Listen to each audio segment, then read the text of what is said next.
Yes, and you know, as educators, we are afraid to embrace technology because, see, technology places us in that learning zone.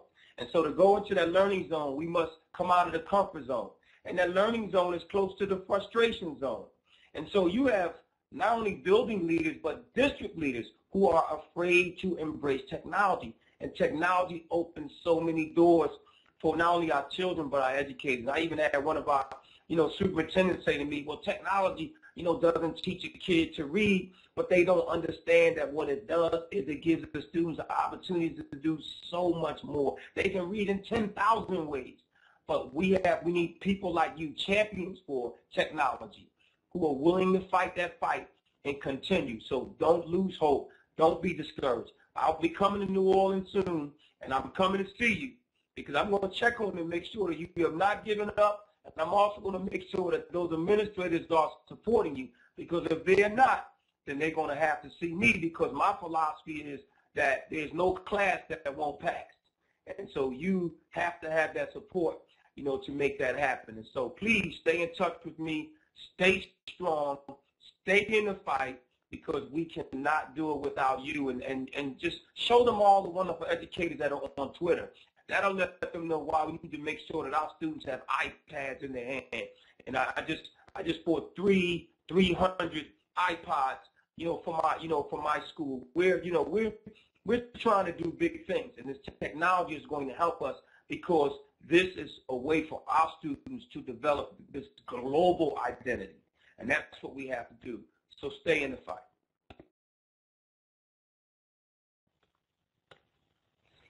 Wonderful. Well, we're so glad to have you this evening for our really, really special keynote, Salome Thomas L. And let me go ahead and show you, oh, I don't have the right side here. Here we go. And let me tell you a little bit about Salome Thomas L., otherwise known as Principal L. He was an award-winning teacher and principal in the Philadelphia School District for over 20 years and is currently the head of school at Thomas Edison Charter in Wilmington, Delaware. He is also an educational and media consultant. He visits schools around the country to consult with principals and teachers to motivate students to be successful. He's received national acclaim as a teacher and chess coach at Voss Middle School, where his inner city students went on to win a national chess competition. In fact, they won 8 championships, and this was, I believe, the only time anyone has ever done this in U.S. history. So he has made history. And this is actually a really incredible story.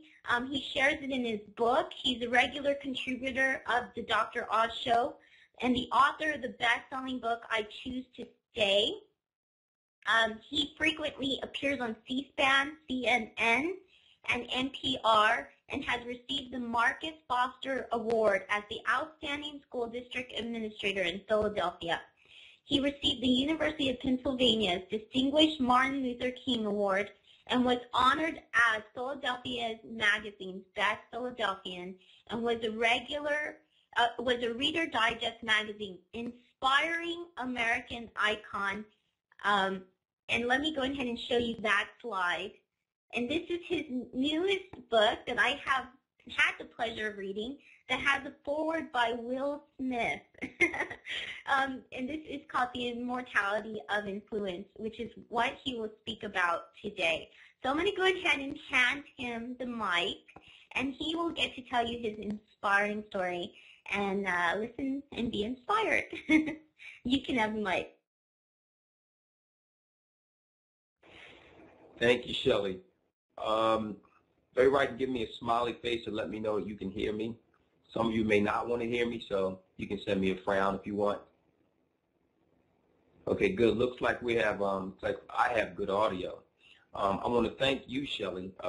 Again, I want to reiterate what I said earlier, is that there is no celebrity, there is no more important person in this fight for children and teachers than you, and those of your colleagues who have worked so hard to put this great online conference together. I mean, to bring people from not only different cities and different states in the U.S., but from different nations across the world. I think this is what it's going to take, a united effort for everyone to come together and truly believe that our children can be successful as long as the adults in their lives do not give up on them. We have to be united. And, you know, just a small change will send us in the wrong direction.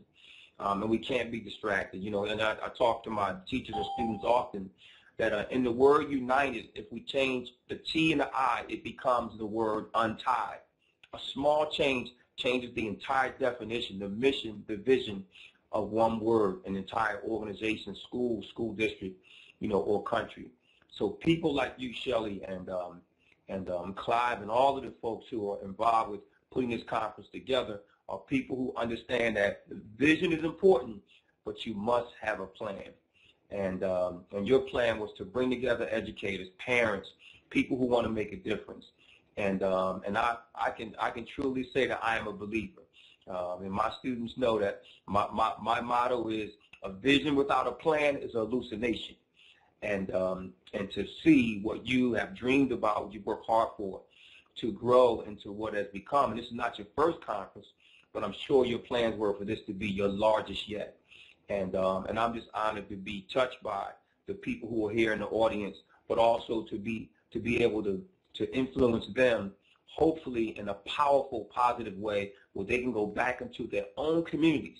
Because we must all understand that we're here at this conference worldwide so that we can educate ourselves, so we can learn about best practices. We can talk and speak to one another and then go back into our own communities, go back to our own families, go back to our schools and help someone else. That has to be the goal of every person who is on this conference. We must go back home and we must make a difference, and it must happen immediately. So there's your call to action. There's your sense of urgency. It must happen now, and you must be the catalyst for change. And so I'm honored to be here. I want to talk to you over the next 20, 30, 40 minutes. If I start feeling like a reverend or a pastor, I might speak for 2 hours, and Shelley may just have to shut my mic off. But I'm going to talk to you about what do we do with the 7 million minutes that we have young people in our care, in our presence, from pre-K to graduation from high school. That seems like so much time, but as children grow as quickly as they do, we have learned that we cannot waste any time. You know, and I often say to people that I would rather waste money than waste time, because we cannot get time back. And if you don't believe me, ask Tiger Woods, because he'd love to be able to purchase back Thanksgiving Day last year, because that was a rough time for him, and it has impacted his life tremendously. So time is so important. And so when we work with our young people, we must realize that we can't waste a day, and we cannot take anything, you know, for granted. And I've spent my entire life trying to make a difference. And I talk in my immortality book that, you know, Shelley has read immediately in the first chapter. I talk about how I really felt that my life was a failure. You know, I had a young man who reached out to me and asked for help, who had graduated from my school and gone on to high school. And his friends were coming and saying that he needs help and he needs help. And I waited for that young man to come back to me. It's the story of Willow Briggs. And his nickname was Fu. He's one of our top chess players. And I waited until one student came to me and said, you can't help Willow or Fu anymore because he's been murdered at 16. And I felt like I failed that young man. And I spent my entire life making sure that there would never be another student like that, you know, in my life. And so, you know, I just hope that I can impress you enough, impress upon you to go out and make a difference in the lives of these young people who need you and me so much. To invite me, when most people are inviting celebrities to come and speak, it humbles me tremendously. And I really want to thank the entire organization, all of you out there who are participating, because you are the people who help to make this ship move. You know, there's no room for any passengers, only crew. We want people who are willing to work hard to make sure that we achieve, all of our missions, and that is to believe and impress upon our young people that they can be successful as long as they listen to their teachers, their mentors, their parents, and they work hard and they study. And so, my belief has been for years that we have to teach young people that they must believe in themselves, that they must take responsibility for their own learning and for their own behavior, that they must develop this sense of self-efficacy.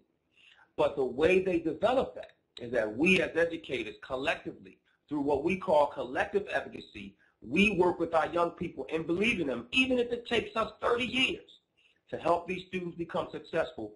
We never give up on any of them. And so self-efficacy is not about teaching students to be successful.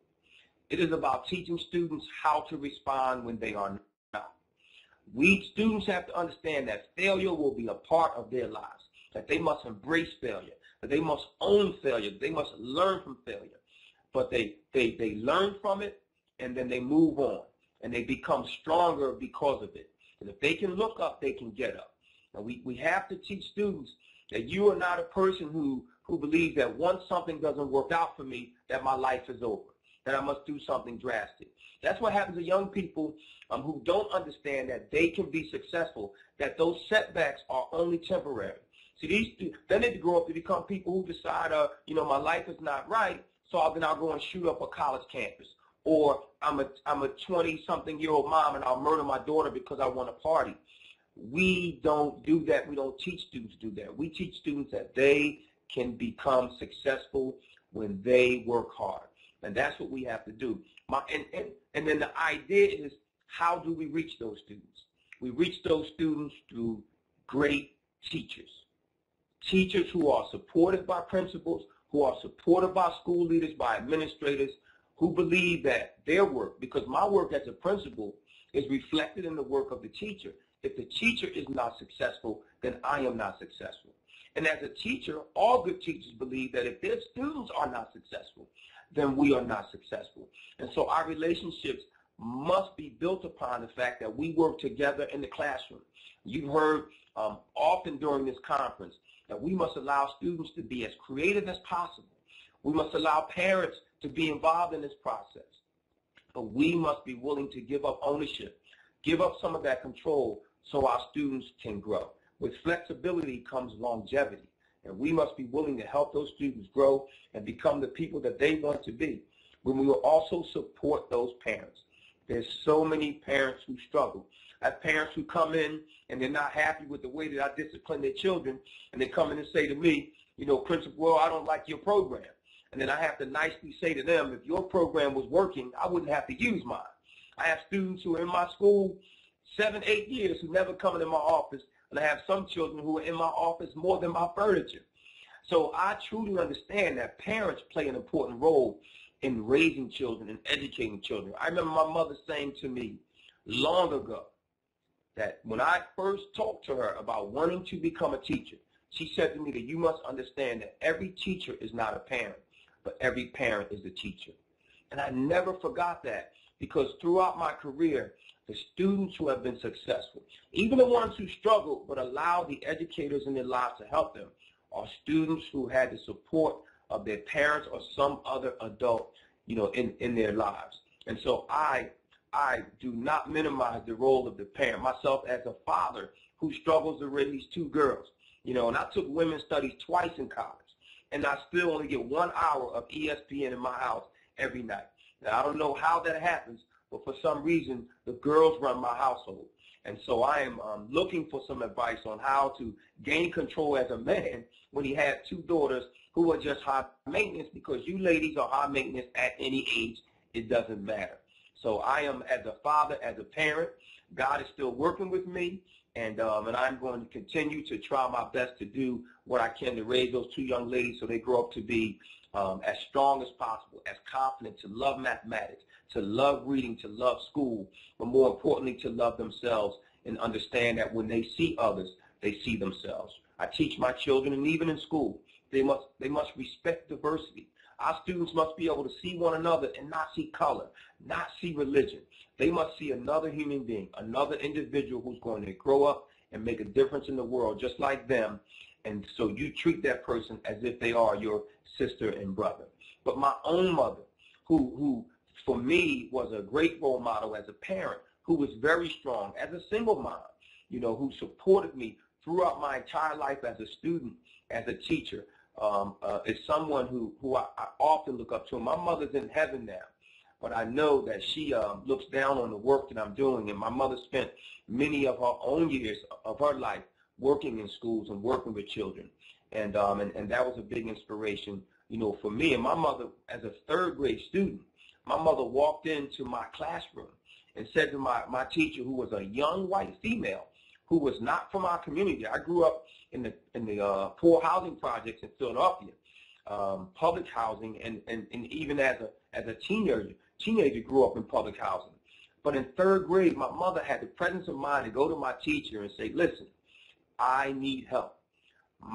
This is my next to the youngest child. My mother raised 6 boys as a single parent, and she said, none of my children are going to college and graduating. One of my children must graduate. And my teacher had every reason to say, well, I can't focus on your son. I have 20, 25, 30 other students. But she didn't do that. That's not what good teachers do. See, excellent teachers move ordinary children to do extraordinary things. And my teacher, Miss Pettit, I'll never forget her. She worked very hard with me, and when I moved on to 4th grade, she worked with my 4th grade teacher to help me to get into one of our top magnet middle schools. In Philadelphia, one of the top schools in the state of Pennsylvania, the Masterman School for gifted students. And my 4th grade teacher, Miss Porter, had been in our school about 30, 40 years. We thought she came with the building. And she had about 10 or 15 after-school programs. None of them had a title. Every program was called Get In Here.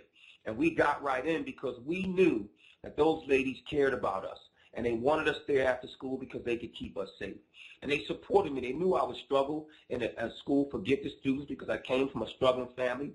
But they supported me. And I went on to high school and became a high school basketball player and thought I could skip college and go right to the NBA. And those teachers came to me and they said, son, we've seen you play basketball.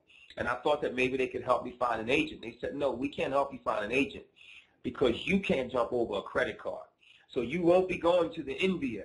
But they said you're smart enough to get in the NBA. See, these are teachers who are willing to confront me and say to me at an early age as a high school student that you must get educated, that will be one of your salvations. And you come back and you help other people. And I went on to college and graduated. I didn't have a job, which is the story of so many young people who go to college and we're so fearful of coming home and facing our friends who didn't go to college. Because many of them told us when we left, oh, you'd be better off going to the state pen instead of Penn State. They're waiting to kill your dreams. There's so many young people that we work with today worldwide who face this fear of alienation because there's so many young people who are waiting to tell them that they're failures because at some point in life that maybe they just didn't achieve one of their dreams. But these are children who want to be successful, who work hard, and as adults, we have to support them. And I came home and I called those teachers and I said to them, I graduated from college, I don't have a job, I don't have a car, I don't have an apartment. And my teacher said, well, I didn't promise you that you would have a job or you get rich. I said, yes, but my friends are telling me that I'm a failure because I went away to college and I came home with no job. Those teachers worked hard to help me find a job. I was an undergraduate communications major, and they helped me find a job. And I was actually working for a sports channel, and so I had my dream job. But my friends wouldn't be impressed because I wasn't working for ESPN. I wasn't working for the Today Show. So when I got back to the neighborhood, I told the guys that I was working on Nightline. Most of them wouldn't know anything about Ted Koppel because it took them 2 hours to watch 60 Minutes. So they didn't know anything about nightly news. But for me, it was important to impress them. Some people who had never graduated from high school. But because I grew up in a community where the pull is so strong, that if you somehow do not achieve your dreams, that you're viewed as a failure. But those teachers refuse to allow that to happen. And for so many of our young people, that pull comes right within the family. Those students aren't supported by their own families many times. And so we as educators, we as mentors, we become the family for those young people. But those teachers continue to support me and invited me to come in and speak to their students at a career day activity. And I knew that they had an ulterior motive, because all teachers have ulterior motives. And I came in to talk to some students about my job in television, and most didn't even ask me my name. They wanted to know how much money did Michael Jordan have and how many cars did Larry Bird own. But there were a few who came to me after the program, and they said, if you can come in and motivate us, how come you aren't a teacher? And it was the first time in my life that someone had asked me a question. I had no response. Some young people. See, we can learn from young people. Those young people taught me that I had missed my calling. And I enrolled in graduate school, and I got a master's degree, and I got a certificate to teach. And went right back to the same high school and started teaching. And those students were a little older, and they came up to me, and I thought they would hug me and say, welcome back, Mr. L. But they said, you know, Mr. L, you were a fool to leave the TV job. We were hoping you would help us get a job when we finished school. But I knew right away that I had found my home. You know, there are so many people who think that they can walk into teaching, or they think because they've made a lot of money that they can somehow become a consultant and give us advice, or because they run for political office, they can tell you how to teach a child or run a school. But until you stood in front of a student and said to that child that they can be successful when almost every person in their life has told them that they cannot, and have that student look at you and you know they believe you, there's nothing like being a teacher. But I also realized working in the high school reform does not begin in the 9th grade. It begins in elementary and middle school, and even earlier. And so I decided to spend the next 10 years of my life in middle school. I moved on to the Theater Middle School in North Philadelphia, which is a very tough area. And I decided that I was going to help these students. And in 10 years at Vaux Middle School, we lost almost 20 students to murder. And there is no teacher certification program that will ever prepare you to walk into a classroom and see an empty chair that an 11, 12-year-old child will ever sit in again. There's nothing like it. And you know, it takes a lot to be a middle school teacher. You know, middle school teachers, you either love it or you hate it. So all middle school teachers out there, President Obama, if you're listening, all middle school teachers deserve a big raise right now. Right after that, you must give all high school teachers a big raise, because they work so hard and they're working with teenagers who think they're adults. And you elementary teachers, you deserve an even bigger raise, because you're working with kindergarten children and first grade students and second grade students, many of them who are already caring for themselves. And people who work outside of education may think that that is foreign, but it's not. There's students in elementary and middle school who are not only caring for themselves, but they're caring for younger siblings.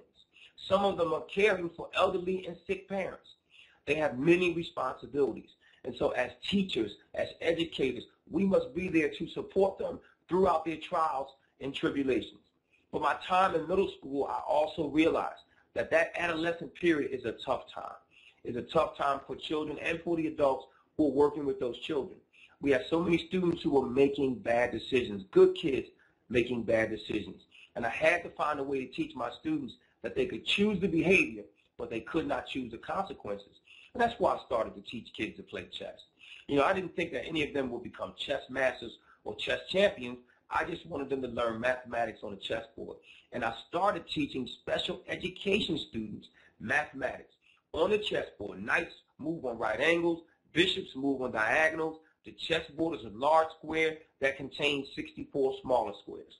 But what I did not realize is I was also giving these students intellectual capital, because these were special education students who were now walking around a school carrying chessboards. So people would come up to them, other students, and say, you know, aren't you in that LD program? And the student would say, yes, I sure am. Why don't we play a little chess and see if you should be my roommate? You know, if you don't think anything else about a student who carries a chessboard, is you believe that that student is intelligent. So then everybody wanted to play chess. And so all these students wanted to play. They were beating me. They started beating the teachers, and we started taking them out to play against other schools. And these were elementary and middle school kids. They started beating our high schools. So we decided that we need to take them to tournaments, and lo and behold, These students went on to become national champions. And at Boss Middle School, there is an historic legacy. At this school, in the toughest neighborhood in the city, where the cost of living is going up and the chance of living is going down. The murder rate in Philadelphia is very high. But these were young people who dodged bullets, who ran away from drug dealers, who did everything they could to be successful and play chess. And these students won 7 consecutive national titles at this school, never done before in America by any public, private, parochial, charter.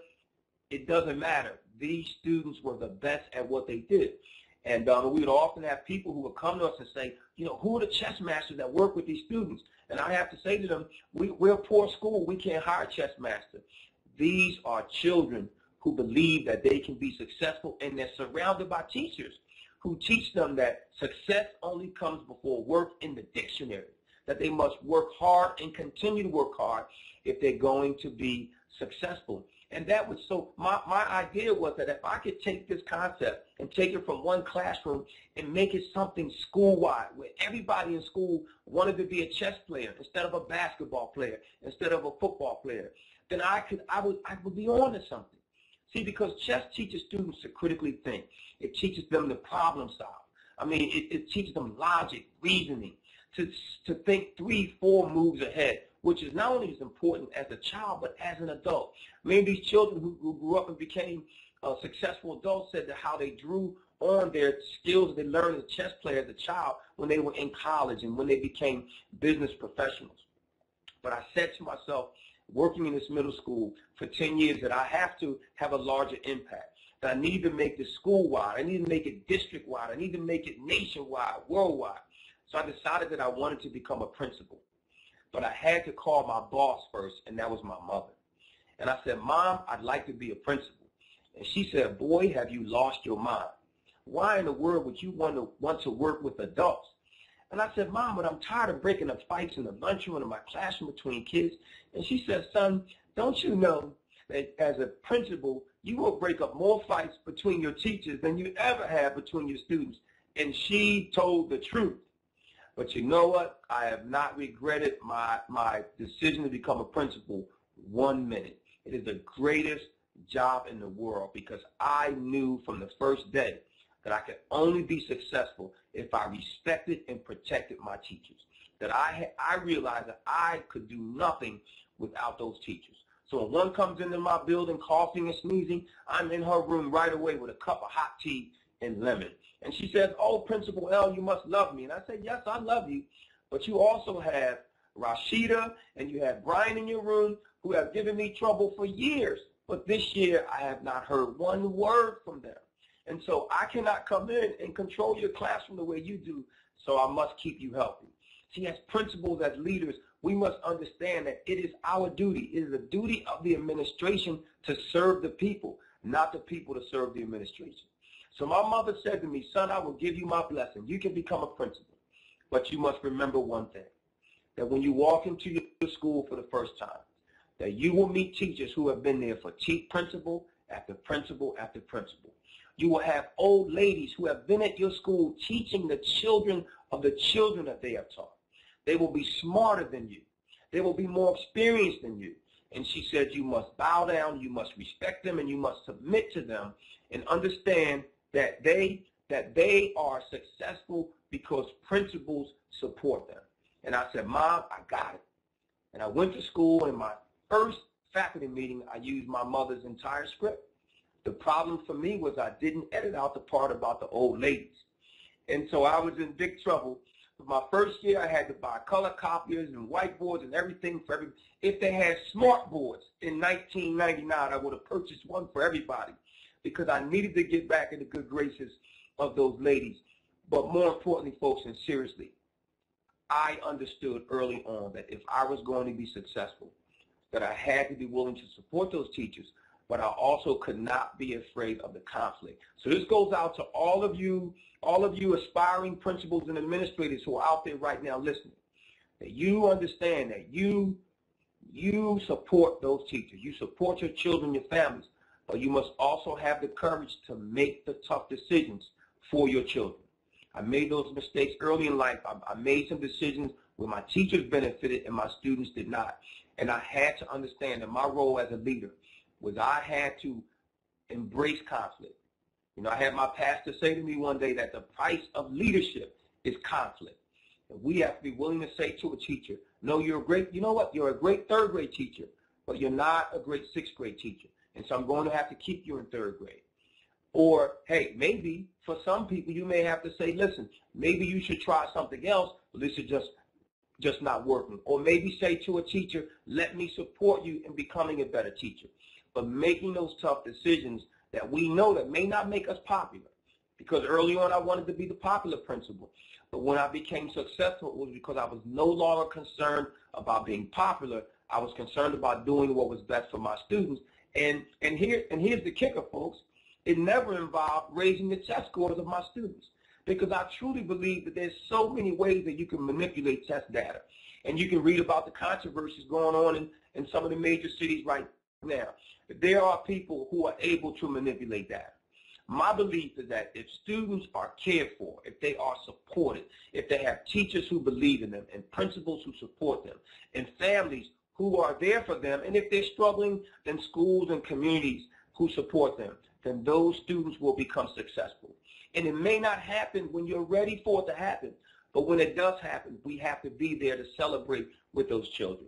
And that has been my belief, and that is what I believe chess has taught students, that there can be short-term gain and long-term gain. But I have never, ever eliminated the arts, never eliminated music from my school. As a matter of fact, my graduation, my first elementary school, when I converted it from a K-5 to a K-8, our graduation was at the Philadelphia Art Museum, because I wanted everybody in the city to understand that we supported the arts. And we cannot forget that, because the art and music is the engagement before information. So we cannot, and because we want our students to be successful on standardized tests, begin to eliminate all of those other subjects that make our students who they are. We can't do that. We have to believe that the test is just a short term. It's a small stop in the life of a child. I'm sure we need that data. We need the data to be able to see how we can help our students. But we don't label schools as F schools or D schools. We don't label schools as failing, or we don't say to people, you're not a good teacher, because I gave you students who have all struggled, who've all had attendance issues, and then you somehow don't have 90% for proficiency rate in your classroom. But yet you've taken students who have been at 20 and 30% their entire lives, and you have them at 50 and 60 and 70%. You've worked so hard, but yet you're viewed as a failure. Never, ever in my presence will anyone call you a failure when you have worked as hard as you could to help students that almost everyone, and even some people from their own families, have given up on. Folks, I'm going to tell you, this life as a teacher and this life as a principal has been a rough one for me, but it has been enjoyable, because I know that I am better and I am stronger because of what I've gone through, but also because of the people who have helped me since I was a young child. When my first year as principal ended, I had a young man call me who had been one of our first chess players, and he struggled as a young man. His name was Otis Bullock, and he grew up in a family with 10 or 11 people in his household. Kids teased him about, wearing the same clothes all the time, but he was a good kid. We helped to get him into our magnet high school, one of our top schools, the Carver High School for Engineering and Science, but he struggled there and ended up graduating from a comprehensive neighborhood high school. And he went all the way to college, and we hadn't heard from him, so we assumed he dropped out. But I got a call from Otis in June of 2000, and he said, Principal L, I just want to let you know that I'm graduating from college. And I said, you're graduating from college, Otis? And he said, yes, I am. I said, wait a minute, Otis, I didn't even know you were back in college. Where are you in school? He said, Westchester State. I said, Westchester State Prison? He said, no, Westchester State University. And I said, Otis, are you really graduating? I've been to too many funerals. I need to go to more graduation. He said, no, I'm graduating, but I don't want you to come. He said, if today is Friday and I'm graduating on Sunday, I only need you to do me one favor, Mr. L. He said, I want you to call all of my former teachers and let them know that one of their kids made it. And I said, Otis, you don't understand, I need to be there. Otis, I need to be at your graduation. So my wife and I made the drive to Otis's graduation, an hour-long drive, and it was 100-degree heat. Everybody passing out at the graduation, and I cried through the entire ceremony. I just couldn't believe that one of my kids made it. But I also thought about those 20 kids who had been murdered in his same school, who would never be able to walk down that aisle like him. And I'm sure that they were smiling down and watching Otis and saying, "Do it for me, Otis." And after the graduation, I took pictures of Otis with his friends, with his professors. I took pictures of Otis with people he didn't even know. I was just so proud to see that one of our kids had made it. And Otis shared with me that many of his family members didn't come to the graduation. And I said, "Otis, but you need to look in the audience," because I made sure that every teacher who ever knew, who ever met or touched that young man was in the audience. And it was such a phenomenal day to see those teachers come out and support that young man. That was June of 2000. And in May of 2004, Otis Bullock graduated from Temple Law School. It was probably the proudest day of my life as a teacher, as a father, as a principal, to see one of your kids become successful. And all of the teachers were there again, as you always are, as we will continue to be there for our children. And we were just so proud of Otis. And I said to Otis, "You take your diploma," because, see, when you get a JD, they give you a large diploma.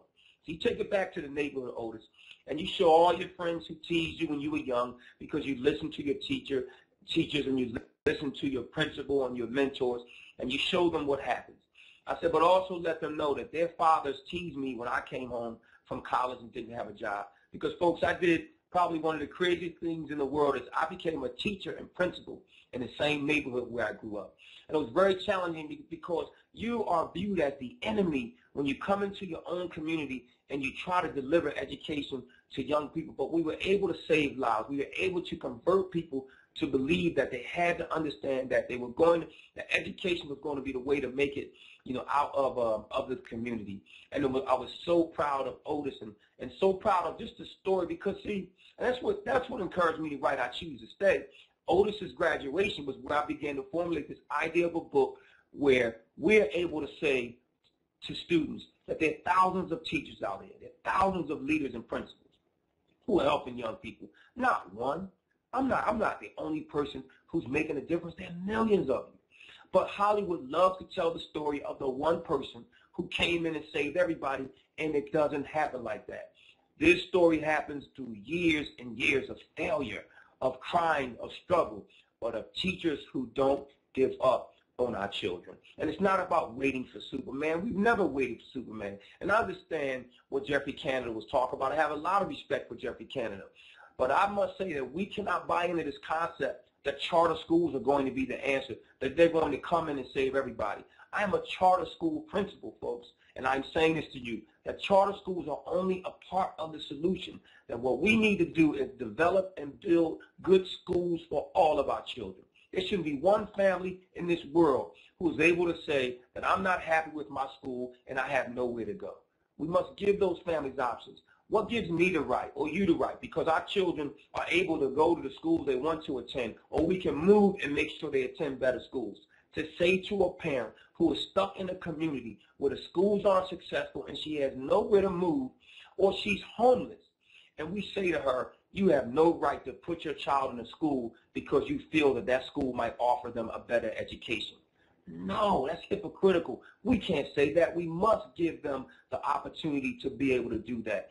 But what we must do on an even larger level is build schools, develop schools, and as teachers, we just start our own movement. If the government can't get it right, then we just start self-run schools. We just run our own schools because we are tired of people saying to us, this is what must be done in schools, but you never invite us to sit at the table and participate in the discussion. That can't happen anymore, folks. We have to fight for our children, and we have to fight for our schools. I know that every child deserves to have at least one person be crazy about them, and you are that person. You are the one who can make a difference, and it takes people who are willing to go to children who may not look like them. It doesn't matter who you are. It doesn't matter if you're black or you're white or you're Latino, Hispanic, Native American, Asian. It doesn't matter. Children simply want you to look in their eyes and say to them, you can be me because I was once you. That's all they want. And then we collectively, as a group, decide that we are going to help our children, that we are going to do whatever we can, that we will believe in them and never give up on them. That's why I started a chess program. That's why I invited the 100 Book Challenge program to come into my school and teach and give my students the power and love of reading. we have to teach students that reading has to be a habit, not something that you just do when you're punished. It's something that you love to do and you do all the time. You read for a half hour, an hour a day, 2 hours.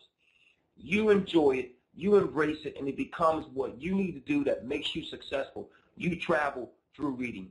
But also, I wanted to build a school where students were going to embrace and accept and appreciate diversity. That's why in 2003, when my students came into school talking about how teachers don't like them if they don't look like them and they don't understand the community, and I said, no, that's not true. You have to learn about people from all walks of life. And I contacted a principal in Vermont and asked if I could bring my students to Vermont. And he said, oh, great, it'd be a great trip. And I said, when would be a great time for my students to come and really feel the true essence of Vermont? He said February. Now, folks, I chose Vermont because Vermont is not a very diverse state, but it's the first state to abolish slavery in their state constitution. Now, the inner city is not very diverse either, so our students needed to be able to make that trip. And I'm going to close on this. But I took 15 students in February of 2003 on an Amtrak train to Burlington, Vermont. And it was 20 below zero. The wind chill factor was 40 below. So you know my students were very happy. And there were some parents who sent their students on this trip with just a hoodie, no coat, no jacket. But there were teachers who were smart enough to bring extra jackets and coats for our children. But those children had spent a wonderful time in Vermont, learning from white children in Vermont. Those students in Vermont showed them a home where Frederick Douglass stayed. They showed them a home where Harriet Tubman was allowed to hide. I mean, these were students learning their own history from other children. And I think these cultural partnerships, these activities are what our students need. And these were students from the hood, from the projects. But they wouldn't go anywhere near Lake Champlain, which was 3 feet of frozen ice, 3 feet thick, but they wouldn't go anywhere near it because it wasn't a part of their culture. Our students need that kind of exposure. There's a large achievement gap, folks, but there's also a major exposure gap. 3/4 of the children who are growing up in poor communities. The research will show you travel within 3 miles of their home by the time they're 18 unless they're traveling to school. These students need to get out and they need to be able to go out and learn, and we can become the people who are able to give them those opportunities. It is us. It is we. If not you, then who? If not now, then when? God bless you all. Que Dios te bendiga. Please continue to work hard for our children, and trust me, I will see you again, and when I do, I will ask you, what have you done for our children lately? Thank you very much. Mike's back to you, Shelley, for questions. Oh, wow. I'm in tears like probably most of the audience. You should read the chat later. We've all pretty much voted for you to be the Secretary of Education. That is really amazing. I wish it didn't stop. I know there's tons of questions. If you guys want to ask a question through the audio, just press the blue hand with the green arrow, and we'll get your question answered. While we wait for that, Lisa Harris is going to go ahead and read some of the questions that she ran into in the chat box. Thanks, Shelley. We have a couple of good questions for Principal L. The first one I have for you comes from Beverly CJ, and she would like to know, how do you get the child who has low self-esteem, learning barriers, or difficult home circumstances to believe that he or she can achieve his or her dream? That's a great question, because that's probably the biggest problem facing most educators around the world. And what I found to be successful is that I try to go to where those students are. So if it means that I have to go to the neighborhood playground, if I have to go to the student's basketball game or soccer game, if I have to go to the neighborhood laundromat and find a way to connect with that student, I've got to find a way to go to their world and then get them to come into my world. And it becomes difficult because there's so many children who have people around them who sort of tell them that they can never be successful. And so they say, why should I listen to you? You're just one person against the so many who tell me that I can't be. And then what we do is we expose them to people who come from the same beginnings, from the same background, who become successful. We tell them the stories about the people that we've met right on Twitter, the people we meet right at conferences, who are able to share their stories, but also stories of their own students who are successful. And then if we have to, then we make those students a part of our own family. I'm sure that there are people right on this session right now who will give you examples of how they've taken children from school into their own homes, taking them out to events just so they can support them and give them a family environment. We have to believe that we must do anything possible to get those children to understand that they can be successful. But the flip side is that we can't make them overconfident. So if they don't believe in themselves and they're not successful, we have to make sure that those students are also working hard. We can't get them to believe that because they're not working hard that they can still be successful. There's a lot of research around students being unsuccessful because they're overconfident. They somehow didn't work hard and were told that they were successful anyway. No, we must support those students, but get them to believe that they must take responsibility and they must work hard, but more importantly, that we will be there for you. Every time you fall, we'll be there to pick you up and continue to walk with you along the way. But find good role models, find mentors for those students, because students in the same family, successful families, where one student is not successful and the other one is most times because there was some adult in the community who worked with that one student who was successful. Great. We have another question for you coming up from Power Up Learning, and they would like to know, how has the Leader In program influenced your work with your children and your students? Well, this year we're going to be a Leader in Me school for the first time, and we started our 7 Habits training, in the spring, and I have never seen my staff more excited about professional development than after we had the 7 Habits training. It has been unreal. I've spent about a year. It was about a year ago where I actually met Stephen Covey, his son Sean, and the whole Franklin Covey team, and learned about the Leader in Me program, which is a program for elementary schools and elementary and middle schools, where students and the staff all learn just these leadership principles, and how these students, even in kindergarten, have data notebooks, how these students can keep track of what they're doing and understand that they need to create win-win situations and just become students who want to be successful, but realize that they have to have priorities, that they have to set goals for themselves. And it has been transformational for us so far, and my parents have been excited about it. So I'm going to be reporting back on Twitter. You can follow me at Principal_L or at Thomas Edison Charter. We are there. We'll be reporting back to you about our year in the Leader in Me process, because our goal is to become the first lighthouse school in Delaware. We'll be the first full Leader in Me school in Delaware. But folks, if you need, please go on to FranklinCovey.com and check out the Leader in Me program, because it's a great program to teach leadership skills for young people, but also for teachers. Check it out. It's great. Okay. Next up for you, from Heidi, would like to know, what are you optimistic about in terms of what's happening in education? I guess I am probably most optimistic about the grassroots efforts that you see happening around the country and around the world. The SOS March and so many folks who are now organizing, even the number of educators who are on Twitter. I am amazed at the connections we make, right on Twitter, right online and on Google and on Facebook and all these other places. I think that the electricity that has been generated by the educators who have decided that we need to synergize, that we need to work together. My mantra in school is teamwork makes the dream work.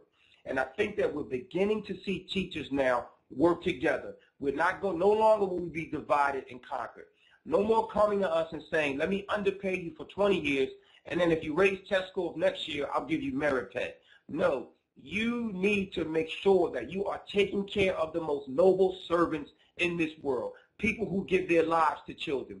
And so I'm probably most optimistic about the fact that we are now taking our profession back. And I've been waiting for us to please stop admiring the problem. Let's, as a group of educators worldwide, let's unite. And through Twitter and through other avenues, let's come together and have conferences like this. let's meet, and let's become powerful, and let's develop the educational system that we know our children deserve. Wow, I was getting choked up on that one too. There's a lot of comments coming through the chat box of people saying how much they're being touched by what you're sharing. The next question that we want to ask out for you comes from Chris, and Chris wants to know, how do you turn around those students who get to high school that they're already okay with failing before you even get started with them? That is it's a big problem in America. I think it's probably a hidden issue, as well, because we focus many times, and we should, on younger students. But, and I say this often to people, that 50% of students who drop out of high school drop out in the 9th grade or before. But yet we often wait until students are sophomores and juniors before we take them on college visits. We have to take students to visit colleges in elementary and middle school. And at my school at Thomas Edison Charter in Wilmington, we are now not only taking students to colleges in elementary and middle school, we're taking their parents, because many parents have never gone to college. They don't understand the process, the financial aid, the application process, the admissions process. And so they're not able to offer their children any counsel, any guidance. And so they're intimidated, and they have removed themselves from the process. I think we as educators, we have to have that vision, that we have to understand that we can't wait until high school to help these children. But when they do arrive to you in high school, sir, that we must, again, become the family, become the fathers. Most of these young men are growing up in a fatherless society and fatherless homes. And when they look at you, they don't care if you're white, you're black, if you're bald, if you're going to buy hair, you have hair. It does not matter to them. They just know that you are a man who comes here every day, and you're here, and you say to me, I'm still here. No matter what they say, they come into high school and they say, F you. Bill Riley asked me, what would you do if a kid, what do you do when a kid says, F you, principal? Well, I said, well, first of all, Bill, kids rarely say that to me. And then when they do, I tell that child, you know what? I'm not happy you feel that way, but I'm going to be here tomorrow. So you're going to have to change your attitude, because that's not enough to get rid of me. When children know you're relentless, persistence overcomes resistance. When those children know that you will be here, eventually they'll just give in. They behave like that because they don't know if you're going to be in their lives from day to day, from year to year, because most men have not been there. But when they know that you're going to be there, they'll give in, and they will show you who they are, and they will subscribe to your program. And then if they don't, you call me, you email me, you find me on Twitter or Facebook, anywhere, and I'll come and visit your school and do a Principal L drive-by, and we will save that child's life. I like that, a Principal L drive-by, to keep that one in mind. I have two more from the written chat before we go to the audio. And this one comes from Barrelobe, and she would like to know, what is your definition of success? Wow, my definition of success. These are harder than SAT questions. What I was thinking about yesterday is often when I call my principal colleagues and I say, how did the year go, how are things going? They almost always begin with whether they made AYP and whether they did well. And I tell them, listen, I'm not even asking about test scores. I want to know about the lives that you're saving. I want to know about the teachers that you're bringing back next year, because, see, I'm a firm believer that the greatest form of recruitment is retention, and the greatest form of retention is recruitment. So we've got to take care of the teachers we have to make sure that we get in good teachers. And then we have to bring good people onto our team to be able to retain the great people we have. So I want to know about those teachers who are growing. I want to know about those students who are doing well. And so for me, success, and my school made AYP this year, and we're in a school, we serve 94% kids at or below the poverty level. But I've never say to people, I'm proud of my school because we made AYP. And see, what I do is I turn around schools. So I will only go to a school if it's failing. And my belief is that any school, no matter what kind of shape it's in, if you have the right leader, you have the right teachers, that school can become successful. You don't need any special test-taking, test prep program. You don't need any special curriculum. You need teachers who are willing to learn, who are willing to work together. You need a supportive board. You need a principal who is willing to get out of the way and let teachers teach. I know my limits, and I know my job. And my mother said to me that arrogance is the Achilles heel of the school principal. So my office is always open. I'm always open to ideas, from my teachers. And I think that's my idea of success, is a school where people are working together, where people have the belief that they can do it. Even if we struggle for years, we struggle together. And that's what's important to me. We're successful when we help students, because those students who struggle in those state tests, see, the government doesn't tell you about their story. 5-10 years from now, these students are going on to college and doing great things that the state label as failing students. Sometimes it just takes adults who will not give up, who will work together, and who are willing to see success in the small victories and willing to wait. Be patient, but be ready, because our children will never, ever let you down if you wait long enough until that light comes on.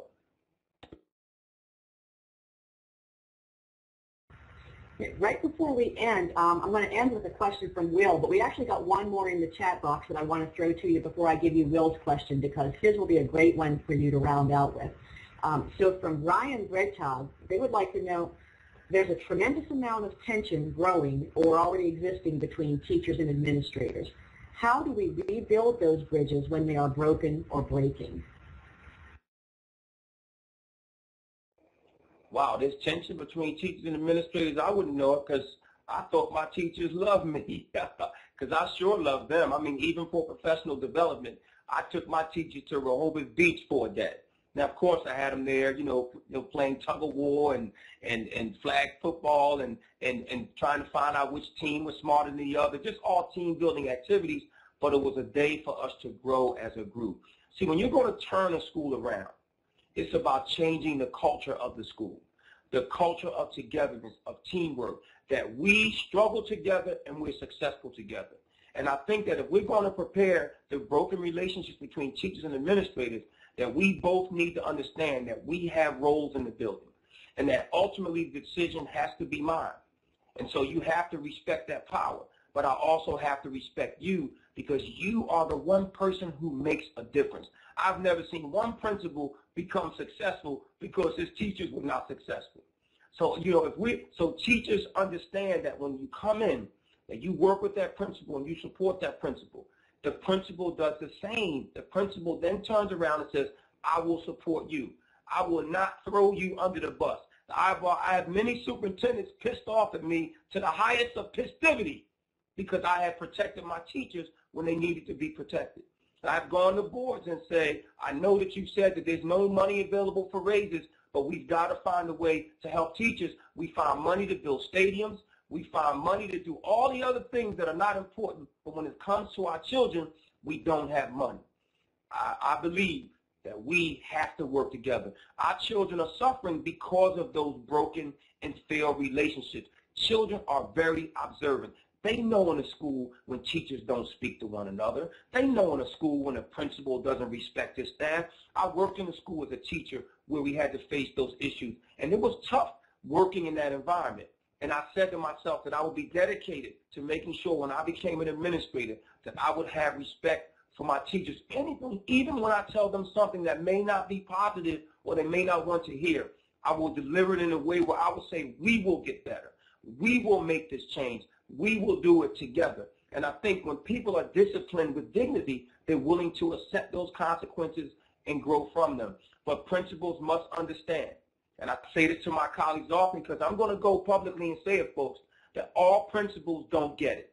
And I had some teachers had to bring me to this realization that all principals don't get it. And so I'm working with my colleagues to understand that we have to just sit back and listen and learn sometimes from teachers and from other stakeholders, that they have been there, they have the experience. Let's sit back and learn. The most intelligent people in the world are good listeners. We teach students that. So I think as adults and as leaders that we will be wise to take that advice as well.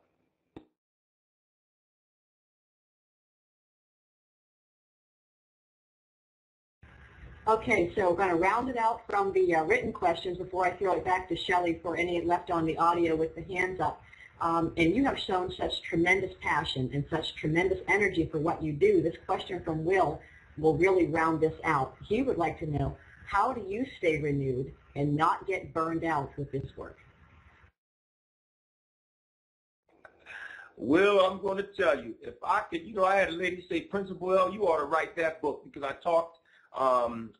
spoke to a group and talked about that, finding that balance, because we work so hard in our schools. We take our work home and we bring home the work. Sometimes my daughters are at school with me, and she said, Principal L, write that book, and I'll buy it today, because that is probably on the minds of so many people worldwide, is how do we keep that energy? How do we keep fighting those battles when we get beat down by so many other people, but yet we have those struggles right within our own families? And I think it's because I have stayed close to the children. I have refused to take the superintendent job. I have refused the invitations to run for office. I have refused the invitations to come to D.C. Even you folks here that are saying Secretary of Education, they don't want to deal with me in D.C. Only my teachers will put up with my nonsense. And so I have found happiness in what I do. I have not called Walt Disney one time to say, we've got a script for this movie and everything. Disney purchased the movie option rights to my first book. I have not called them one time and said, when are we making this movie?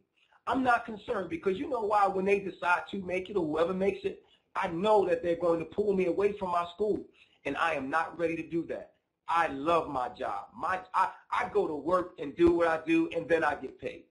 And I think that is how I remain energized, is because I know that I'm happy doing what I do. I'm happy there with those children. Those teachers are there every day. For me to see people who are underpaid, who are overworked, give so much of their own lives, they sacrifice their own families to make sure that they can plant a tree whose shade they may never enjoy. That, to me, is the ultimate warrior. And I want to be able to work and be a soldier next to that person as long as I am alive. But I also know that I am no good to anybody if I'm not healthy. So you'll see right on Twitter, I let people know every day when I'm running. I ran 2 miles a day to get ready for my session. I've run 5 days in a row, 10 out of the last 12 days. I have to be healthy. The principal should be in the best shape in the building. He or she should be the best dressed in the building, the most professional. You are the leader. The principal is a role model in the building and in the community, because the school belongs to the community. And so I am energized. I am always ready, because I try to eat right. I try to take care of myself, but I also make sure that I'm there for my family when I come home bloody and they patch me up like a fighter who's been in the ring for 3 minutes and is beat up, and they patch me up and send me back out there for another round of getting beat up by everybody. And I come back home, they're always there to embrace me. And so family, you want to keep family close, but you also want to make sure that you're respecting those people you work with and appreciating those teachers, because without teachers, our children will continue to struggle. And so we must make sure that we take care of them. Okay, that's all we have for the questions from the chat. Shelley, it's back over to you for the wrap-up. Well, I'd like to give a round of applause real quick for Lisa for getting all those questions. That was just amazing that you were able to collect all those questions. I'm sure people would like to make a comment or say something on the mic. Even, just say, not necessarily a question, but if you want to share something with Principal L, you're more than welcome to. This is your chance. So just click the blue hand with the green arrow, and we'll go ahead and give you the microphone.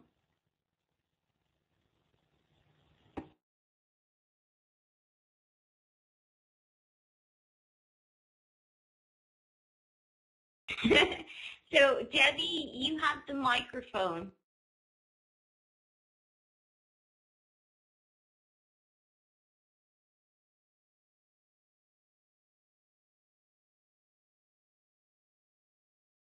Okay, well, let's have Vicki Loris then, and you have the microphone. And Vicki is from Switzerland, I know that. Principal L, you're such an inspiration for all of us, and that's an understatement. Thanks so much for everything. Vicky, I finally get a chance to hear your voice. I've met you so much and talked to you on Twitter. I am so proud of your work and all that you represent, and I appreciate you coming to the session, and just want you to continue to do what you do, because it's people like me who continue in this fight because of people like you, and I appreciate all of your support and all of your hard work. Power Up Learning. Hi, Principal L. I just wanted to say thank you. Your presentation was amazing. I'm a young administrator in New Orleans, and it's a very challenging city to work in, particularly around getting our students to excellence. And I'm a member of a cohort of principals who are doing this work in terms of transforming schools. I can't wait to share this video, this audio feed with them. It was just so inspirational and inspiring. Thank you so much. I truly appreciate it. Oh, no problem. Yes, you are in a very, very tough situation, but those children are only going to be able to make it out successful because of people like you. You got Paul Vallis down there who came from Philly, and I know he's working with, the schools there. But this work is done by teachers, principals, and other people who work in schools also, folks. We can't forget about those folks in the cafeteria, those secretaries who do so much in schools, those classroom assistants, all of those supportive personnel who really help us do our jobs. It is amazing the work that they do, but I'm so glad that they're young people like you who still are coming into our profession and want to make a difference. We've got to find a way to be able to build a foundation of young leaders, teachers, administrators who want to come in and continue this work. And so please let me know how I can support you in New Orleans. That'll have to be a flyby to New Orleans. It can't be a drive-by. But I often go and visit, people write me and say, come and visit my school and talk to my students, or talk to my principal, or talk to my parents, and just talk to a dead body, anybody, but, just come and help. And if I'm available, I will be more than willing to try and help you, because in my school, I just try to make two words important: rigor and joy. I want students happy, and I want them working hard. And we're in a poor school where students are struggling, but we implemented a pre-AP curriculum from the College Board in middle school. Oh, these students were on fire when they saw this, and the teachers, because it required 30 hours of training. But 1 year later, the teachers are happy, the students are happy, because they're embracing the rigor and they're finding happiness and knowing that they can become successful when they're supportive with people like you.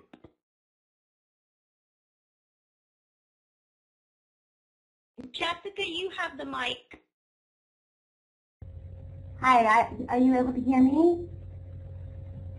Okay, hopefully you can. Okay, I'm down in Santiago, Chile, and I just wanted to thank you so very much. I've been a curriculum pseudo-admin for the last 3 years, and I've sort of lost my passion recently, along with my staff. And I think that when I play back this message, your discussion today with my staff, you're going to re-energize me, my staff, and everyone, and put us back on track. We were going well, and we lost our way, but hopefully with you there at the helm of our new message, we'll get back on track. So I just want to say thank you very much for that. You were really, truly inspirational. Wow, you just made my day. I am so honored that you would, number one, even come and join us, but to go back and share with your staff what we've talked about today, I think is the very reason why Shelly and her team put the conference together. And I hope that you and your crew can go back and just realize that there will be struggles, that there will be years that will be tough, but you are saving lives. You're preventing funerals. That's what I say to teachers and educators. That's what we do. We're keeping children alive. And I've never been to South America, and I'm planning a trip. I've had some folks who I met through several other programs talk about inviting me to South America. So if I ever get there, I would love to visit Chile and come and visit your school and fire your staff up in person. So you can say, I not only have the video, but I have the man. And his head is a little more bald than he is on the screen, but he still wants to work hard and help us to do the same. So thank you so much for all you do.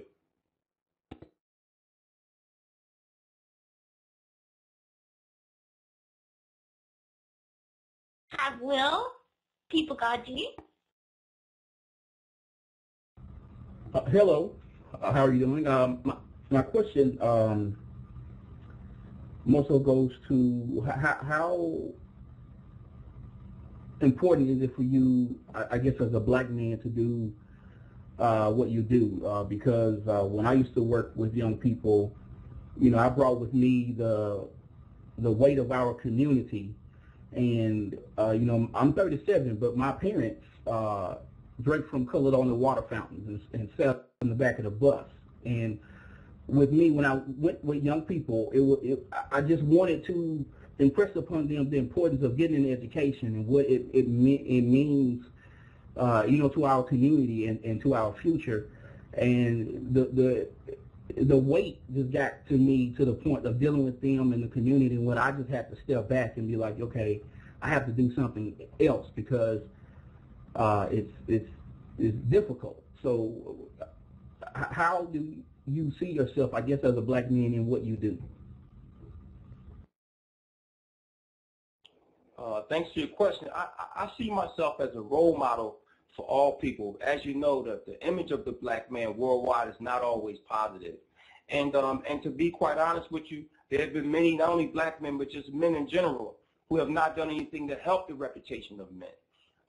Women have carried this world, have carried, especially in the United States, for over 200 years, they've carried our community. And it's time for men to step up.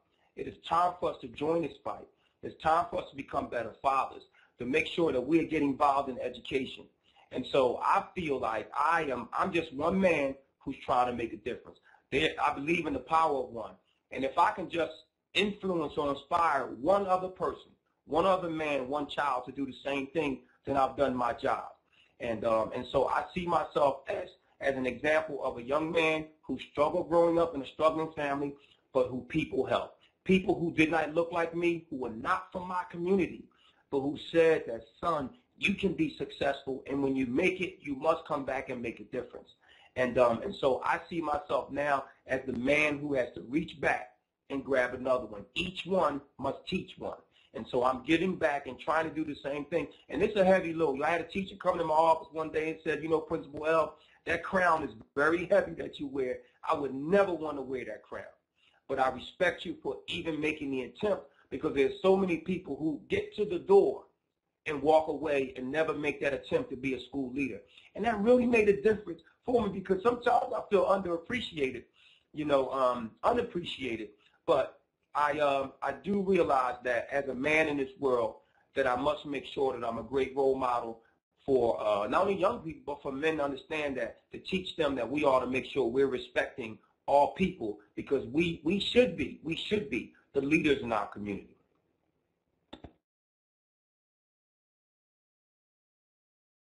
Have our last question from Beverly.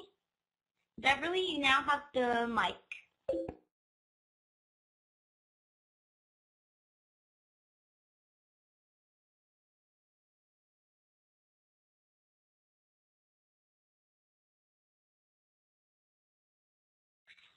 To ask the question, Beverly, just go to click the F2 on the left bottom color. Oh, Tina Shea does too. Oh, I'm sorry. We'll go ahead and give the mic to Tina Shea.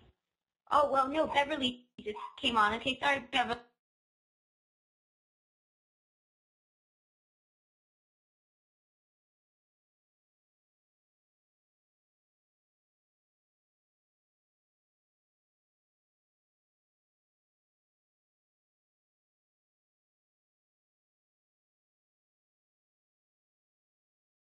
Well, we'll go with Tina Shea. Can everyone hear me? I've been moderating sessions all day, and now I'm a nervous wreck. Basically, I just wanted to add to what everyone else was saying, that I was just so inspired. As a teacher at my school, I'm looked upon as the tech guru, and I try to share tools with people, and it's always an uphill battle, and I get discouraged. But today I'm encouraged. I'm ready to go back to my school and fight the good fight and try to get more people on board. So I just want to thank you for giving me that inspiration, because I'm in New Orleans too, and things have been very rough lately. So I really appreciate that inspiration, because it's not really that available these days for us teachers. So thanks again. Yes, and you know, as educators, we are afraid to embrace technology because, see, technology places us in that learning zone. And so to go into that learning zone, we must come out of the comfort zone. And that learning zone is close to the frustration zone. And so you have not only building leaders, but district leaders who are afraid to embrace technology. And technology opens so many doors for not only our children, but our educators. I even had one of our, superintendents say to me, well, technology, doesn't teach a kid to read, but they don't understand that what it does is it gives the students the opportunity to do so much more. They can read in 10,000 ways. But we need people like you, champions for technology, who are willing to fight that fight and continue. So don't lose hope. Don't be discouraged. I'll be coming to New Orleans soon, and I'm coming to see you, because I'm going to check on you and make sure that you have not given up, and I'm also going to make sure that those administrators are supporting you, because if they're not, then they're going to have to see me, because my philosophy is that there's no class that won't pass. And so you have to have that support, to make that happen. And so please stay in touch with me, stay strong, stay in the fight, because we cannot do it without you. And just show them all the wonderful educators that are on Twitter. That'll let them know why we need to make sure that our students have iPads in their hand. And I just bought 300 iPods, for my school. We're trying to do big things, and this technology is going to help us, because this is a way for our students to develop this global identity, and that's what we have to do. So stay in the fight.